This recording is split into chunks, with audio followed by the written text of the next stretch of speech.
Hey, so it's been a long time since I did a top 10, and that's mostly because they take forever to get all the clips. But today, I'm going to do it for a special series that's been in all our hearts every year since 2005, I think. So, with that being said, I have my good friend, and you know him now, because if you don't, you haven't been watching my videos for like the last 3 months, because he's in just about every other video. Nick Pell, and I don't have clapping, so I'll just clap for him. And Yeah. there we go. And he's going to introduce himself. If you haven't followed him yet, follow him. But Nick, you tell him what your channel's about. Hey guys. Yeah. As like June said, if you haven't been watching this channel, you probably don't know who I am. But if you have been, you know who I am. My name is Nick Pell. I do movie reviews over on my channel, NDP Games. Link is in the description, presumably. So check those out. I try to see as many movies as I possibly can each month. And James and I actually just filmed a best and worst video for the month of June, so that'll be going up very shortly. So check that out after you watch this fantastic video. All right, and we're going to get to the top 10 Assassin's Creed. And I know people are like, there's 10 of them? There's more than 10. We actually had to modify our list a few times. So let's get to our top 10 Assassin's Creed. All of them, doesn't matter if they're a title or not, game.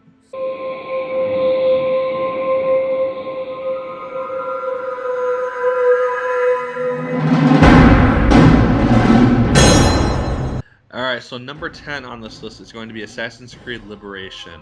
I played this when it was re-released on the 360. It originally came out on the PSP. This is such a broken, glitchy piece of shit game.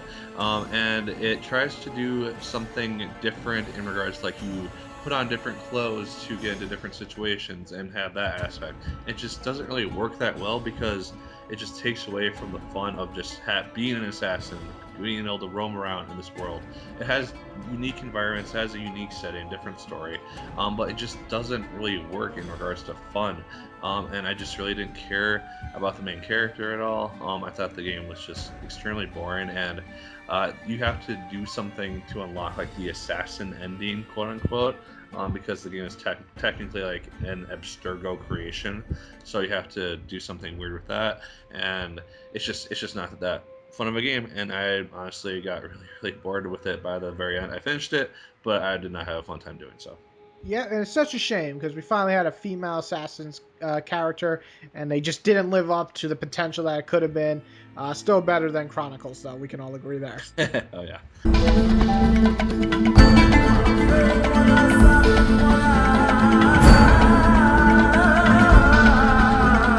Coming in at number 9 is going to be Assassin's Creed Unity, and you might be like, what? You gave this game an 8 out of 10, and that's right. I still really do enjoy it for the most part. I thought the combat was slower, but worked well, and it felt more brutal at times. I also really liked the city itself. It was the most you ever see people on screen, and I thought the story itself was actually pretty good, and I was feeling the relationship with the main character and his love interest, and I also just had a good time with the general story, which is surprising because Assassin's Creed's a bit iffy with me with the main plot.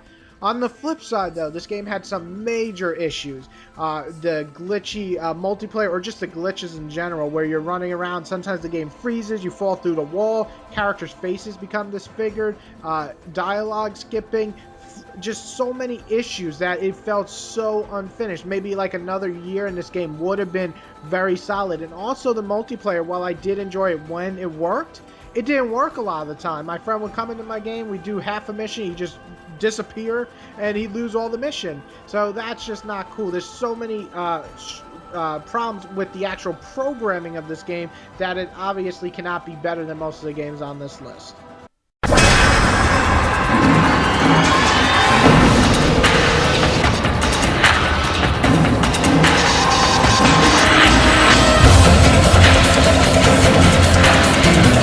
So number 8 on this list is Assassin's Creed Rogue. This is the last game to come out on the last gen set of systems, 360, PS3, and it is the conclusion of the Kenway trilogy, which started with AC3 and went through Black Flag and concluded with Rogue. I really actually enjoyed this game for the most part. It takes place during, again, the same time period as kind of the American Revolution, a couple years before that happens. And you focus on this rogue assassin who decides to go against the Creed join up with the Templars, and you get to see him interact with Haytham Kenway, who's the main villain of AC3, and you get to just see a lot more depth to the story. I didn't think that it really lived up per se to some of the other games that we'll be covering on this list. But I do like the way that it ties into Unity, because that was kind of the big idea behind this thing, is that by the end of Assassin's Creed Rogue, it's going to tie into Assassin's Creed Unity somehow, and I really enjoyed the way that happened. But it just had enough old gen, or I guess last gen issues, which the other games had, which it wasn't able to really live up to a couple of other games on this list.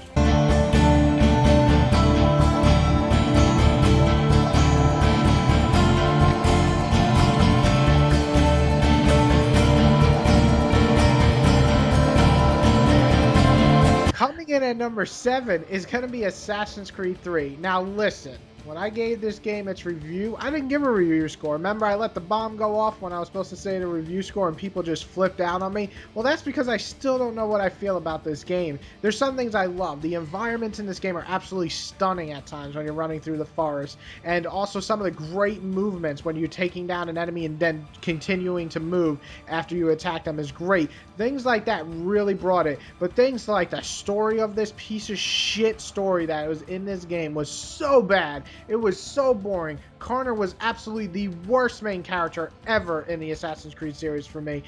It was just very, very boring when it came to the story, which is really the only negative I can think of besides some of the glitches, such as falling through trees, which was, oh my god.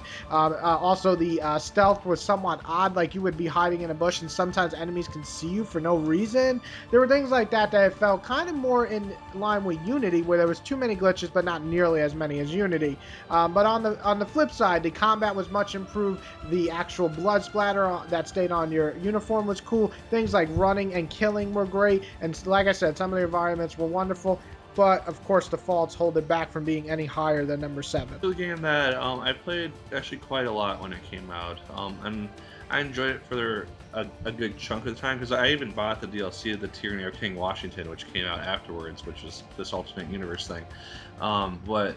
I mean, it's set during the American Revolution, really interesting time period, at least for Americans. And so I thought that at least historically it worked well, but I agree the story didn't really work that well. In regards to Connor, I thought he had an interesting lineage in regards to kind of where he was from and his history with his father and mother and everything. But just overall, the game was not that interesting to play through. I just felt like it had to stretch out the revolution itself in order to just kind of encompass Connor's story and kind of weave in these Apple of Eden-esque elements into it. And it also had the worst story ever with Desmond. So that sucked too.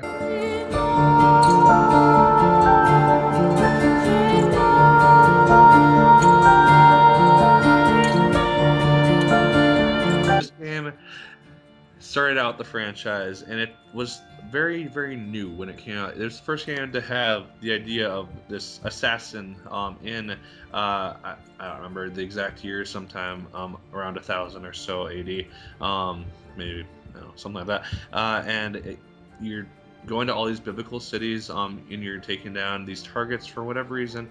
And I thought that the upgrade system worked quite nicely, because basically you gain more skills as you progress in the story, which makes sense. I thought that the story with Altair was actually quite interesting in regards to kind of he's this arrogant assassin who then gets knocked down a peg, has to build his way back up through the assassin's order, and ultimately uncovers this huge conspiracy within the order. Yeah, Assassin's Creed started off the franchise very well. It has some gameplay issues in regards to it being very repetitive and different very kind of boring ways to ultimately trigger the assassinations, just because it's so redundant after a point, and kind of confusing to find where to go at some points as well. But it is ultimately a fun game. I replayed it a couple of years back, and I still had a fun time with it. So yeah, Assassin's Creed, I think, definitely deserves to be the number 6 choice on this list. Yeah, my only issues really with Assassin's Creed is one, it, like I said, it's repetitive. It feels very bare bones. It's just you do the target and you do it the same way you've done the last few. Pickpocket, listen to conversation, kill the target. Same thing over and over again. It had the ideas out there, just didn't actually fully use them. And that was the biggest issue the game had. Interesting premise. Good job with giving us characters we actually might root for or care for, but it just didn't do much else beyond that, which was really the only problem that it had. Is it was a good beginning, just not enough for a full product.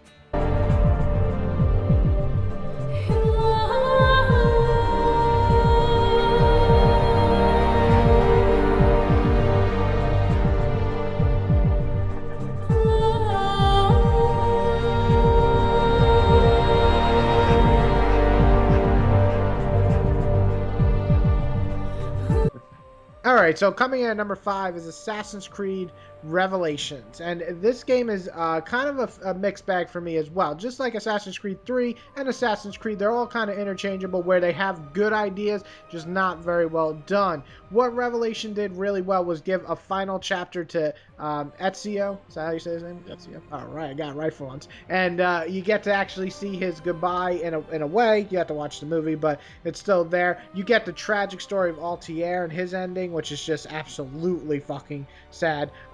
And then you get more of Desmond, which his story was started to see the downfall of his storyline in this, which was the worst part of the story aspect. The gameplay was interesting. It had some great set pieces. There was this moment when you're running through the caves, amazing. But then on the flip side, it had absolutely the worst puzzle dungeons in the entire series for me. You would literally do them and they'd feel so boring, and just you didn't want to do them, and you had to do these stupid stage long fucking timed mission puzzles, and they were just terrible. And also the game was really short. I think it was one of the shorter games out there. I think I beat it in like 12 hours, which was really weird for a Assassin's Creed game.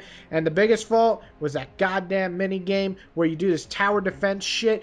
Anybody likes this, I gotta ask you, why are you alive? Because this was absolutely the worst part of the game, and it almost took you out of the game enough where you're like, I'm gonna just give up on this piece of shit. So that is basically why this game had such great moments, and story was finally finished, but everything else about this game was a little bit of an iffy thing, except that tower defense. That shit sucked.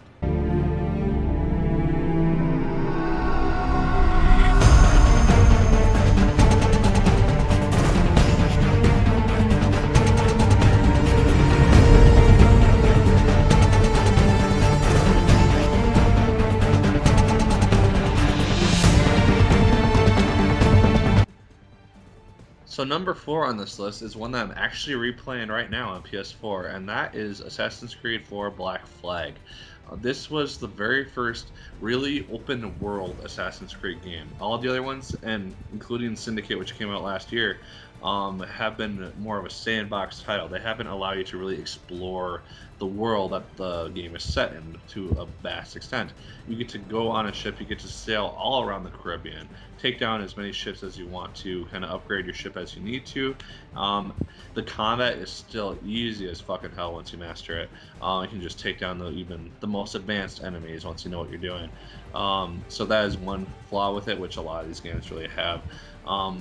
But I thought that the character of Edward Kenway was a very interesting deviation from what we typically see with a lot of these main Assassin's characters who are very honorable and prestigious and need to do right, and he just didn't give a shit. And he wasn't really an assassin per se until the very end of the game. So that I had some issues with that aspect of the storytelling, but overall I really enjoyed the character. I enjoyed the side characters, including Blackbeard and any other famous pirates that they really showcased in this game. I thought that was all just really well done. The ship combat just was fantastic. They kind of started it off with AC3, but then this just blew it up to a whole nother level, and it's just one of the most fun aspects of the game, and I really hope that they decide to explore the open world idea a bit more and kind of add more secrets and things that you can find, because after a point it did get a bit repetitive, especially if you're going for achievements or platinums or something with this game, because you have to just do so much and you have to find like every little thing. That does become a little bit repetitive and just honestly quite boring. just after you do it for 20, 30 hours. But overall, Assassin's Creed 4, definitely one of the better games in the series, and one that...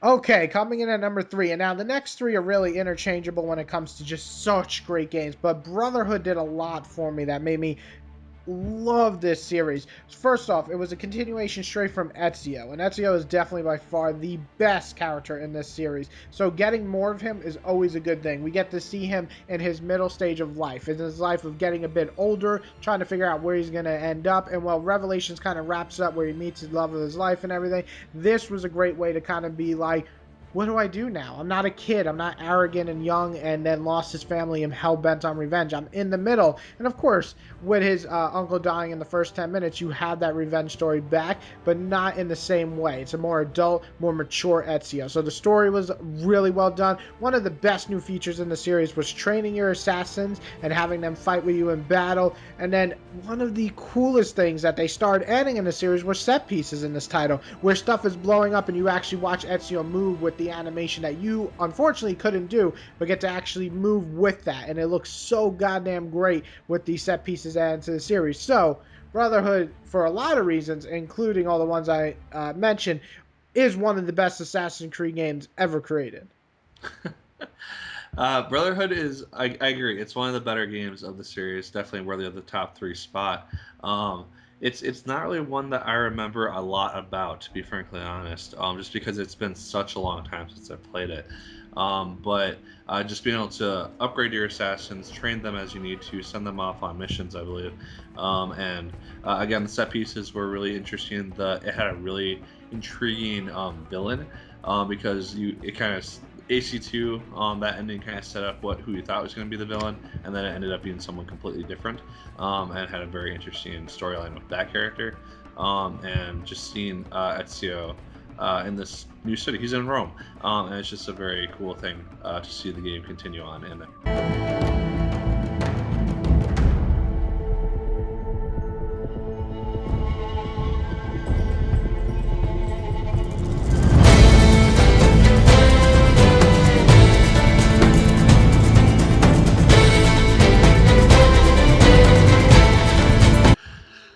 all right, so number 2 on this list is not Assassin's Creed 2. It is Assassin's Creed Syndicate. This is the most recent title in the Assassin's Creed series, and it is easily one of my favorites. It takes place at the tail end of the Industrial Revolution in 1868. That's when it starts out, and it focuses on 2 assassins, and it doesn't do like what it does with Revelations, where it's like, oh, you just flip back and forth during time periods. Nope, you focus on these twin characters, Jacob and Evie Fry. They're both very different in regards to how they approach situations. Evie is more calculated, Jacob is more kind of hands-on, go fist to fist, and just seeing their different stories kind of unfold, because they do kind of have a splitting off where they decide to take a different approach at the same situation, and just seeing kind of Jacob take one approach, and you can play through his missions as you choose. There's not really an order that you have to go through piece by piece, step by piece, in order to do all the missions in a different memory. You can just kind of do them as you wish. You have to do some to unlock others, but you can do you can go back and forth between the characters as you choose, and I just really enjoyed that aspect of it. I thought that London looked fantastic, especially in these current gen now graphics. I had very few glitches, if any, throughout the course of the game. This is one that I absolutely just blazed through in about a week because I had such a blast with it. I thought that the assassination aspects, where you have to actually go and take down a specific target, that was so much more refined than it was in Unity. In Unity, it was much more like just a lot more of a mess, where you had to do everything perfectly, or else you had to start all the way over. This just gave you a bunch of different options, Yeah, Assassin's Creed Syndicate did a lot, in my opinion, right. It had a very fun world to explore. I actually really enjoyed the brother and sister dynamic. I thought most of their cutscenes were actually really funny, at least with the brother. And I also love the fact you could just switch on the go with them. That was always a cool feature because they did fight very different.